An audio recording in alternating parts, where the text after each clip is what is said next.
પહેલગામમાં થયેલા ટેરરિસ્ટ અટેકને હજુ માંડ 3 મહિના પૂરા થયા છે અને એશિયા કપનું ટાઈમ ટેબલ આવી ગયું છે.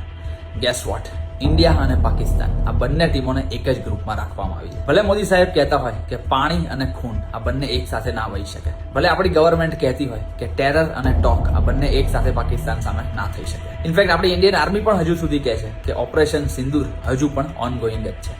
પણ ખબર નહીં બીસીસીઆઈ કયા મૂડમાં ચાલી રહી છે. 14 સપ્ટેમ્બર એ પણ રવિવારે ઇન્ડિયા અને પાકિસ્તાનની ટીમો એકબીજાની સામે ક્રિકેટ રમવાની છે. અને ખાલી એક વાર જ નહીં, આ બંને ટીમો કદાચ સુપર 4માં પણ એકબીજાની સામે આવી શકે છે અને 28મી સપ્ટેમ્બરે એશિયા કપની ફાઇનલમાં પણ આપણને કદાચ એકબીજાની સામે રમતી જોવા મળી શકે છે. હવે ઓફકોર્સ પાકિસ્તાન સામે મેચ હોય એટલે રેવન્યુ, વ્યુઅરશિપ કે પછી એડવર્ટાઇઝમેન્ટ બધા જ એલિમેન્ટ્સ એકદમ પીક ઉપર રહેતા હોય. પણ શું ખરેખર બીસીસીઆઈ એશિયા કપને બોયકોટ ના કરી શકે? ખાલી ગયા વર્ષની જ વાત કરું ને તો પણ બીસીસીઆઈની કમાણી 9000 કરોડ રૂપિયા કરતા પણ વધારે થઈ છે. એક બાજુ આપણે પાકિસ્તાન સામે જતું પાણી રોકી રહ્યા છે, પાકિસ્તાનની યુટ્યુબ ચેનલોને બ્લોક કરી રહ્યા છે અને બીજી કોઈ પણ પ્રકારની વાતચીત નથી કરી રહ્યા. તો પછી શું એક ક્રિકેટ મેચ ના અટકી શકે આવા દેશ સામે? ખબર નહીં કેવી રીતે ગવર્મેન્ટ ઓફ ઇન્ડિયા બીસીસીઆઈ ના મેચ માટે અલાઉ કરી રહી છે. લેટ્સ હોપ કે ક્રિકેટનું સૌથી રિચેસ્ટ બોર્ડ બીસીસીઆઈ આ બાબતે થોડો વિચાર કરીને રેવન્યુ કરતા નેશનલ ઇન્ટરેસ્ટને થોડો ઉપર રાખે. શું કહેવું છે તમારું આ બાબતે? એ મને નીચે કોમેન્ટમાં લખીને ખાસ જણાવજો.